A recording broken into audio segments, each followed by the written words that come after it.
Good morning. Morning, Good everybody. afternoon. How are you today? It's a hot one here. It's been hot. It's probably hot for you too, wherever you're coming from. Yeah, Terry Wager, Generator Coaching. Christine McGinley, Generator Coaching too, actually. We were on a walk this morning talking about our next steps. We've been growing and we've been moving through the different stages of growth, and we're kind of exploding right now. And so we're looking at delegating more things. We just brought in somebody to do a lot of our organization of what are they organizing? I don't even know. Basically, she's taking tasks off my list that I know I can put my energy and expertise into something else.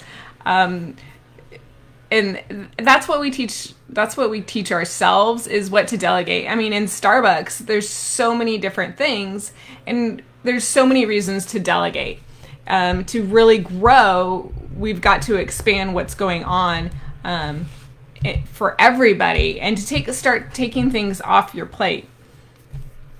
And so we were walking today. We went on about a 2 mile walk, just talking about the different things that we want to delegate and the different ways we want to actually start expanding and bringing people on to help us, because we both find ourselves becoming inefficient when we're doing things we can't do, right?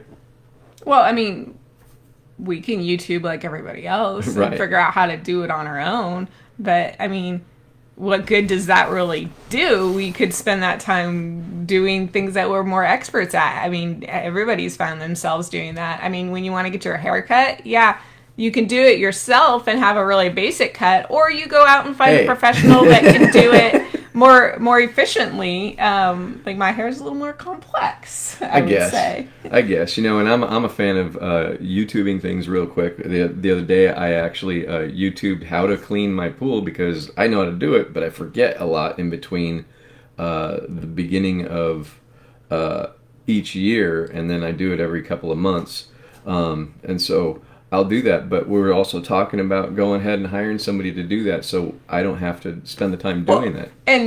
And I did call, and I emailed, and I think we found a business to call and help develop because they didn't return my call. Who doesn't return their call? They're missing out on business. It's been 3 weeks. We still haven't heard from them. And so we're talking about delegation today, and the reality is we all have things that we don't have to do. And we end up doing them and slowing ourselves down from the progress that we're looking for in our business, and actually frustrating ourselves in some of the things that we're not expert in. And we were talking about this. We've talked about a lot with different clients, and we've talked about it in our coaching programs that we're being coached in, about what can you do and what can't you do. And really it becomes... what do you have the money to pay for, and at the same time, what can you do that is going to move you forward, and then how do you distinguish when it's time for you to give it up and start moving forward towards having somebody else do it for you, I think. Well, yeah, and is it a money thing, or is it an ego thing? Is really kind of or a timeline thing. To me, that's kind of what it comes back to. Oh, I can do it best. I know how to do it. I don't want to take the time to describe it to somebody else. So we'll talk about a little bit of that as we go. But today we're really going to talk about 3 reasons to know when it's time to offload that activity, and then some ways of how to implement 4 ways of how to implement that in your life, and how to do it in a really smooth process. Does that sound good to everyone? Okay. Yeah. So how do you know what to say? Somebody else do it. Yeah, and for me, I have a lot of expertise in how to help people move forward, but I don't really know about graphic design, and I don't really know about drawing very well. I'm very good at stick figures, but if they're disfigured, it's probably me that drew them. And so that's something I know automatically. I have no expertise in it. I don't know what I'm doing with it, and I don't want to take the time to learn a new skill just to have a logo or just to have some kind of artwork. So that's definitely number 1, is do you have expertise in the area? If you don't have expertise, find somebody that does. Or maybe you just don't have time you hire the expert that can do it in 15 minutes. That's going to take you 3 hours. Yeah, yeah. And the third thing is, and this falls into my category a lot, is I don't want to do it. I enjoy working with people. I enjoy talking with people. I enjoy having the conversations that move people forward. But I don't enjoy creating systems or processes. I don't enjoy doing a lot of those different things. Creating a schedule. Yet you know that's what it takes to do a business. Right. And I will definitely do it if there's nobody else. But if I could find somebody else who's really good at it, who's much more organized in that fashion, I'm going to have them do it. And they're going to get paid well because I value that. And so that's if I don't want to do it, I don't have time for it, and I'm not an expert in it, I'm going to have somebody else that's really good with that. Christine's very good with that type of thing, so we have her do those. So then he delegates to me, and then I put the system in place and then pass it on to our assistant. So exactly. It's, and that's, if you want to grow, you need to make the system, like, the number one thing, so now that we've said what needs to be offloaded, is things that you can pay somebody else to do, and so you can do what you're an expert in. So you got to prepare. Prepare the task is basically what we're saying. So what do you want the person that you find to do? And so this actually goes back to, or starts out with good communication. And so we want to make sure that we're communicating with whoever we're talking to about what we want done and what the final product looks like. Right?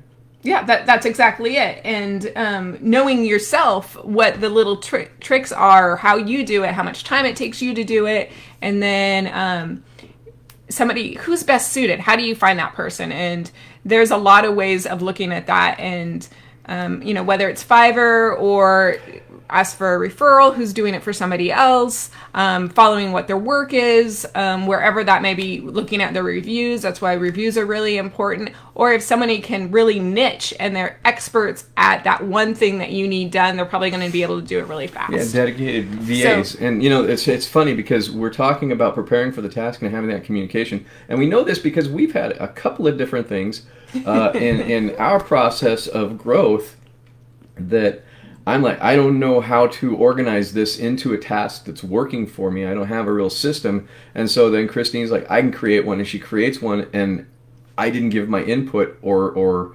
really talk about it because I was just like, okay, she's going to do it. And then when we actually started moving forward, we found some problems in the process. And so we realized probably the second time that happened, that if we talk about the process and she kind of interviews me on how I go about what I'm doing, and then she talks I know about what you're talking about, how I'm going about or she's going about what she's doing, we start to actually come together and have a good conversation about what the end product looks like to both of us. And so then we actually can create something one time with a few little changes to make it even smoother, but we don't have to go back to the drawing board. And so it's really that communication when you're creating a task or creating a process, organizing it really is important. And so start with the end in mind and then work together on what that's going to look like and what works for you and what works for the other person so it really goes smoothly, I think is really important. We kind of learned that lesson. So he's talking about onboarding because I had one thing planned out and apparently he never got the message. So communication is really important, and you find that we have a lot of couple clients that we work with that are couples in business, and we're in that lane ourselves. So we kind of play in that lane, and no big deal. He just kind of called me out there. But not at all. It was my fault. I didn't tell her what I was looking for. It's not about you.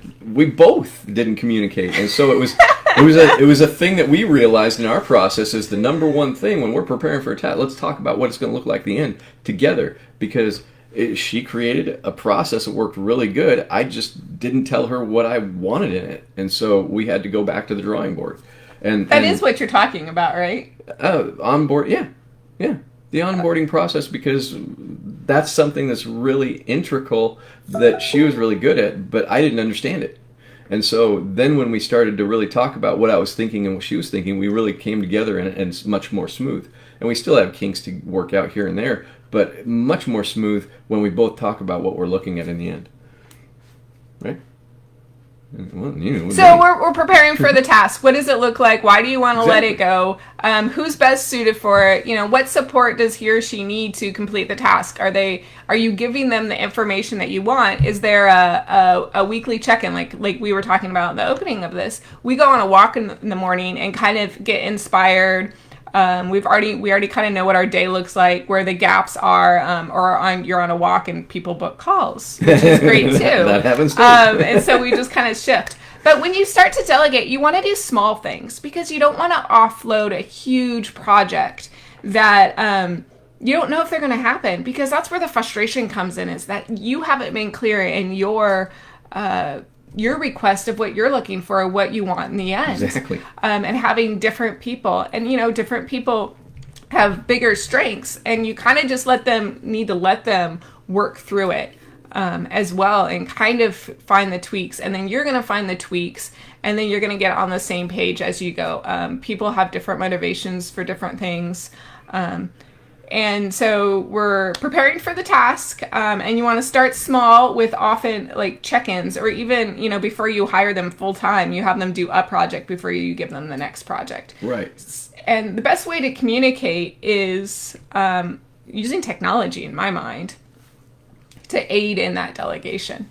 Yeah, and so the whole idea of what we're talking about with using technology is, one, pick a technology that everybody has an idea how it works, and then again get on that same page of what we're doing with it. And I personally like a text type of situation, as well as something that can do a message board system, so you can leave a message. What's that? Is that I'm drinking my coffee. Oh, okay. She's drinking her coffee. And so really being able to have that communication, so you have in the moment message back and forth text type ability, as well as more of a project management system. And so as we go through the task delegation, we can have a check off system and continued communication around it. And it's been a lifesaver for us when we're using that type of deal. We've all delegated or hired somebody to do something, and it's really establishing that trust, which is number 4, of, hey, we're working together. We're growing this business, and building their leadership along the way as well, because you want to build it so so you can almost have one person that you can have that relationship of back and forth. Hey, I'm tweaking this. It's nothing personal. It's just we're tweaking this, a jump start. Like lots of times I'll do something to start with, and then we'll have our assistant add her spin on it, and then we can come back and discuss it, or playing Canva together, or whatever it is that we're doing. But just creating that open trust in your team, and that's something that's really important, and it's hard to do sometimes. That goes back to the ego and the trusting in others. Yeah, and vetting them out when you first create that relationship. Right, and that starting small, that second one we're talking about with starting small, is to really vet them out and really see if they're going to be doing the project that we were on. We were talking about another person to bring on, and we decided that they're not the creative. They're very good with copy, and they're very good with correcting writing, and so they might read a book that we're writing to tell us where we can improve that, but they're not really the creative space. They're more like me. They're pretty good with stick figures and mismatched stick figures and things like that, and so we're going to go a different way with that. But the whole idea is working with and trusting our team, and then when we do have somebody and we're bringing them on, to me, it's really about helping them to own what they're doing and giving them that ownership over the project, and then asking them what they need from us to let them be the lead instead of us being the lead. And I like that. I think it's really important to give them that ability. And I think, when people delegate things, they're really openly trusting that you have the ability. So show them the ability that you've put the trust in them to execute it. It's going to be huge for them personally and professionally. And it's going to open free time for you to do what you're experts in. So I think that's our big message, is find those experts and figure out what you can delegate to them to free up you for your wisdom. Right. And so to recap, when we're offloading something, it's prepare for the task. Start small. Use the technology that works for all of you, and then trust the people that you're offloading to do the job that they're wanting to do for you. And I think the big piece for us is, as coaches and professional development, personal development people, we really are wanting to build the people that come and work with us. And so why wouldn't we trust them and give it to them and then aid them in doing the best they can by being open to their input and to let them lead it. And then we give them our input on what we need. And so it's really about building everyone around us. It's not about having somebody do it so we don't have to, as much as, even though that's one of the reasons we give it to them, because we don't want to, but it's not about we just don't want to do it. It's about building somebody else up in the things that we don't have time for, don't want to do, or aren't very good at. I mean, people want to add value in the world, right? I mean, that's really what it is. And we're presenting an opportunity for them to shine and to grow, and to make some money. And so let them be of service as they make money and as you make more money, because you're letting more people in to help you grow. We all grow together. Well, let's grow together. Tomorrow we will see you here, and we will give you another little tidbit from Walter Amarillo. Yeah, it's going to be a fun one. Catch us tomorrow at 10:10. One of my dear friends. It's going to be great. We're interviewing him. He wants some coaching. He wants coaching. So we might have some fun just, hey, what's your next big idea? And you'll see some expertise from the coaches. Guaranteed good time tomorrow at 10:10. It will be a fun conversation. We will see you there. Delegate away. See everybody. Join our Facebook. Follow us. Like us. We really want to have more interaction with you and see how we can help you and serve you. So have a good day. We'll see you tomorrow.